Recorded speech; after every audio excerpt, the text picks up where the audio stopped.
മാന്യപ്രേക്ഷകർക്ക് നമസ്കാരം. ജമ്മു കാശ്മീരിലെ അവന്തിപ്പോരയില് നമ്മുടെ സൈന്യം വലിയ ആക്രമണങ്ങൾ നടത്തിക്കൊണ്ടിരിക്കുകയാണ്. 3 ഭീകരര് ഇതിനോടകം തന്നെ കൊല്ലപ്പെട്ടു. അതിൽ ആസിഫ് ഷെയ്ഖ് എന്ന പഹൽഗാം ഭീകരാക്രമണത്തിൽ പങ്കെടുത്ത ഭീകരനും കൂടി കൊല്ലപ്പെട്ടിരിക്കുന്നു.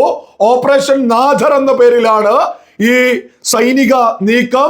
ജമ്മു കാശ്മീർ പോലീസിന്റെ ഭാഗത്ത് നിന്ന് വലിയ രീതിയിൽ തന്നെയാണ് ഭീകരർക്ക് നേരെ നമ്മുടെ സൈനിക സംവിധാനങ്ങൾ, നമ്മുടെ സുരക്ഷാ സംവിധാനങ്ങൾ ഏറ്റുമുട്ടൽ നടത്തിക്കൊണ്ടിരിക്കുന്നത്. ഈ സമയത്തും അവിടെ ആക്രമണങ്ങൾ നടക്കുകയാണ് എന്ന് തന്നെയാണ് ദേശീയ മാധ്യമങ്ങളിലൂടെയൊക്കെ തന്നെ വാർത്തകൾ പുറത്തു വന്നുകൊണ്ടിരിക്കുന്നുണ്ട്. ഏതായാലും ഓരോ ഭീകരരെയും സ്പോട്ടിൽ തന്നെ തീർക്കുന്നതാണ് ഏറ്റവും നല്ലത്. അല്ലാതെ അജ്മൽ കസബിനെയൊക്കെ പോലെ ഒരുപാട് കാലം ജയിലിൽ കിടത്തി അവസാനത്ത് നമ്മുടെ സുപ്രീം കോടതി, നമ്മുടെ പരമോന്നത കോടതി തൂക്കുകയറ് പോലും വിധിച്ച് വധശിക്ഷ പോലും നടപ്പിലാക്കിയാൽ നമ്മുടെ കേരളത്തിൽ ഉൾപ്പെടെ ഭീകരർക്ക് വേണ്ടി മയ്യത്ത് നിസ്കാരം ഉൾപ്പെടെ നടത്തുന്നത് നമ്മൾ കാണേണ്ടി വരും.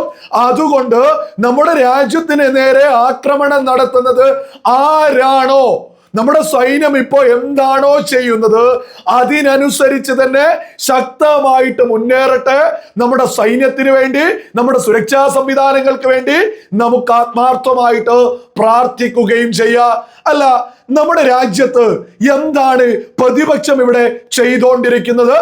രാഹുൽ ഗാന്ധി മുതൽ ജോൺ ബ്രിട്ടാസ് വരെയുള്ള ആളുകൾ ഇപ്പൊ വിളിച്ചു കൂവുന്നുണ്ട്, പാർലമെന്റ് സമ്മേളനം വിളിക്കണം, അടിയന്തരമായിട്ട് പാർലമെന്റ് സമ്മേളനം വിളിക്കണം. എന്തിനാ ഇത് വിളിക്കണം എന്ന് പറയുന്നത്? നിങ്ങളൊന്ന് ആലോചിച്ച് നോക്കൂ.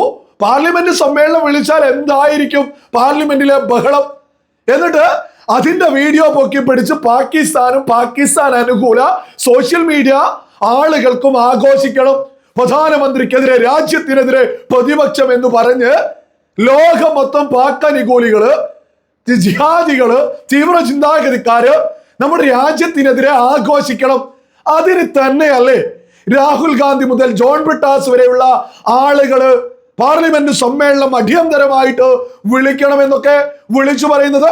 ഇതൊക്കെ ബോധമുള്ള ആര് ചിന്തിച്ചാലും ലളിതമാക്കി മനസ്സിലാക്കാൻ സാധിക്കുന്നതാണ് എന്ന് പ്രതിപക്ഷമൊക്കെ ഒന്ന് മനസ്സിലാക്കണം. നിങ്ങളൊന്ന് ആലോചിച്ച് നോക്കൂ. നമ്മുടെ രാജ്യത്തേക്ക് ഇസ്ലാമിസ്റ്റ് ഭീകരവാദികള് പഹൽഗാമിൽ ഒരു വലിയ ഭീകരാക്രമണം നടത്തുന്നു. നമ്മുടെ 26 പേര് കൊല്ലപ്പെടുന്നു.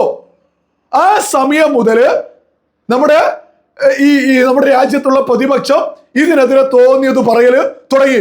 എന്താണ് ഇതിനെതിരെ ഒന്നും ചെയ്യാത്തത്, ഇതിനെതിരെ ഒന്നും ചെയ്യാത്തത് എന്താണ് എന്ന് ഇവിടുത്തെ പ്രതിപക്ഷം നിരന്തരം ചോദിച്ചു.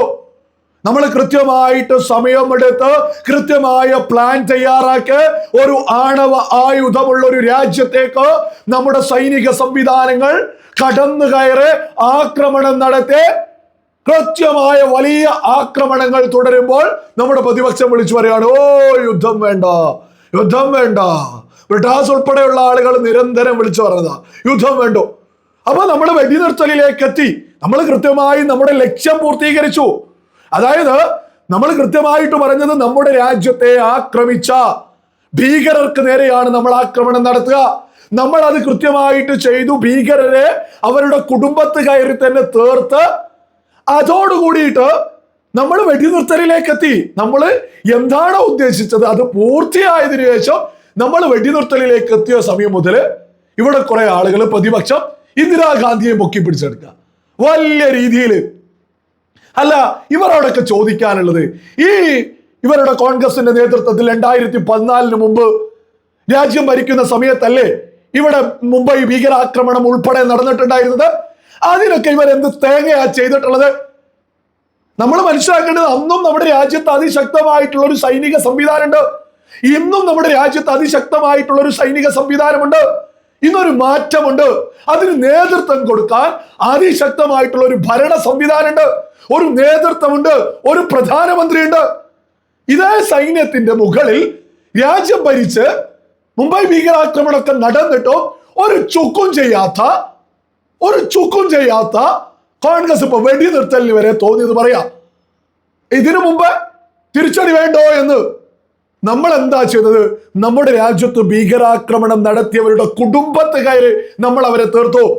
അങ്ങനെ മറ്റൊരു രാജ്യത്ത് പോയി കുടുംബത്തെ കയറി അവരെ തീർത്തിട്ടുണ്ടെങ്കിൽ ഇവിടെ കുറെ ആളുകൾ കിടന്ന് ചോദിക്കുന്നുണ്ട് പഹൽഗാം ഭീകരാക്രമികൾ എവിടെ എന്നൊക്കെ. അവരിപ്പം കുറെ ആളുകൾ ശ്രീലങ്കയിലേക്ക് കോടിയിരുന്നല്ലോ. ഇവിടെ കുറെ മാധ്യമങ്ങൾ ശ്രീലങ്കയിൽ വെച്ചോ എന്നായിരുന്നു ബഹളം. ഇവരെ നമ്മുടെ രാജ്യത്തുള്ള ജമ്മു കാശ്മീരിലുള്ള ആളുകൾ അവരുടെ വീടുകളിൽ ഒളിപ്പിച്ച് താമസിപ്പിച്ചത് കൊണ്ടാ നമ്മൾ ഇത്ര വൈകിട്ടുണ്ടെങ്കിൽ പോലും വൈകുന്നത്. നിങ്ങൾ ഈ പറയുന്ന ഭീകരർ എവിടെ എന്ന് ചോദിക്കും. നമ്മുടെ ഉദ്യോഗസ്ഥരെ അപമാനിക്കുന്നത് തുല്യ. അത് സകല ആളുകൾ തിരിച്ചറിയണം. നമ്മുടെ ഒരുപാട് ആളുകൾ കശ്മീരികളെ വെളുപ്പിക്കാൻ, നമ്മളെല്ലാ കശ്മീരികളെയും ഒന്നും പറയുന്നില്ല, മറിച്ച് ജിഹാദികളെ ഭീകരവാദികളെ സഹായിക്കുന്ന ഒരുപാട് ആളുകൾ കശ്മീരിലുണ്ട്. അങ്ങനെ ഉള്ളത് കൊണ്ട് മാത്രമാണ് നമ്മുടെ പഹൽഗാമിൽ ഭീകരാക്രമണം നടന്നത്. ഇത് സകല ആളുകളും തിരിച്ചറിയണം. കശ്മീരില് ഇന്നും നമ്മള് സൈന്യം ആക്രമണം നടത്തുമ്പോൾ ഓരോ ആളുകളുടെ വീട്ടിലാണ് ഇവരെ ഒളിച്ചു താമസിക്കുന്നത്. എന്നിട്ട് ഇവിടെ കിടന്ന് ഒരുപാട് ആളുകൾ പൊക്കിപ്പിടിച്ച് നടക്കുന്നുണ്ട് കശ്മീരികളെ വെളുപ്പിക്കാൻ. അതായത് സാധാരണക്കാരെല്ലാ സ്ഥലങ്ങളിലുമുണ്ട്. കശ്മീരിൽ ഒരുപാട് ആളുകൾ ഭീകരവാദികളെ സഹായിക്കുന്നവരുണ്ട്. അതുകൊണ്ട് മാത്രമാണ് പഹൽഗാമിൽ ഭീകരാക്രമണം നടന്നത്. അത് സകലരും തിരിച്ചറിയണം. നമ്മുടെ രാജ്യത്തിന് പുറത്തുള്ളവരെ നമ്മുടെ ഭരണാധികാരികൾ നേതൃത്വം കൊടുത്ത് ശക്തമായിട്ട് തീർക്കുന്നുണ്ട്. അതേ ഭരണാധികാരികൾ നിങ്ങൾ കാത്തിരുന്നോളൂ, ഓരോ ആളുകളെയും വലിച്ച് പുറത്തിട്ട് മേലോട്ടേക്ക് അയച്ചിരിക്കും. നിങ്ങൾ കാത്തിരിക്കോ. ദിനം പ്രതി വാർത്തകൾ വരുന്നില്ലേ? കഴിഞ്ഞ ദിവസവും മറ്റൊരു സന്തോഷ വാർത്ത വന്നില്ലേ? BSF ജവാനെ നമ്മൾ മോചിപ്പിച്ചില്ലേ? ഒരു ചൂക്കും പാകിസ്ഥാനെ കൊണ്ട് ചെയ്യാൻ സാധിച്ചിട്ടില്ല. ഒരു പോറൽ പോലും ഏൽപ്പിക്കാതെ നമ്മുടെ ജവാനെ നമ്മൾ മോചിപ്പിച്ചോ. ഇതുകൊണ്ടൊക്കെയാ പറയുന്നത്, നിങ്ങൾക്ക് എന്ത് ചോദ്യങ്ങളുണ്ടെങ്കിലും നിങ്ങളൊന്ന് സമാധാനത്തിൽ കാത്തിരിക്കോ. നമ്മുടെ ഭരണാധികാരികൾക്ക് സകലതിനും സകല മികവുമുള്ള ആളുകളാ, സകല നേതൃത്വ ഗുണവുമുള്ള ആളുകളാണ്. അവർ കൃത്യമായിട്ട് നിങ്ങളുടെ മുമ്പിലേക്ക് ഉത്തരങ്ങളുമായിട്ടെത്തും. ഇവിടെ പ്രതിപക്ഷം ചെയ്യുന്നത് നിരന്തരം പാകിസ്ഥാന് വടി കൊടുത്തോണ്ടിരിക്കുക. നിരന്തരം. നിങ്ങളൊന്ന് ആലോചിച്ച് നോക്കൂ.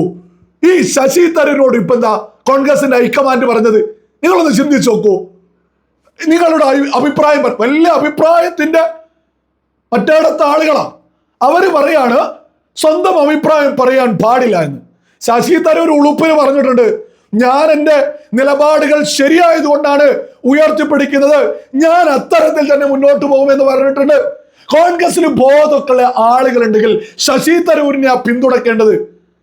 കാരണം ഓരോ ആളുകളും ചിന്തിച്ചു നോക്കൂ, കോൺഗ്രസിൽ ഒരു നിലപാട്, നമ്മുടെ രാജ്യം ഒരു ശത്രു രാജ്യത്തെ അടിക്കുമ്പോൾ ശക്തമായ ഒരു നിലപാടെടുത്തത് ശശി തരൂർ മാത്രമാണ്. ആ ശശി തരൂരിനെതിരെ ഹൈക്കമാൻഡ് നിലപാടെടുക്കുക. യഥാർത്ഥത്തിൽ രാജ്യസ്നേഹമുള്ള കോൺഗ്രസ്സുകാര് ശശി തരൂരിനെയാണ് പിന്തുണക്കേണ്ടത്.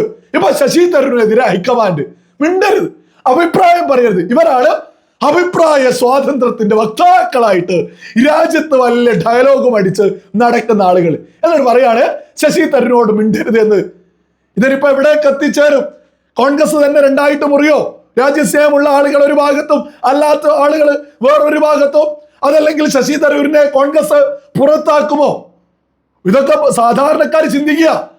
രാജ്യത്തിന് അനുകൂലമായിട്ട്, സൈന്യത്തിന് അനുകൂലമായിട്ട് ഒരു നിലപാടെടുത്തതിന് ഒരു നേതാവിനോട് കോൺഗ്രസ് പറയാണ് നിങ്ങൾ അത് പറയാൻ പാടില്ല എന്ന്. ഈ കോൺഗ്രസ് നേതൃത്വത്തിനൊന്നും യാതൊരു ലജ്ജയും തോന്നുന്നില്ലേ?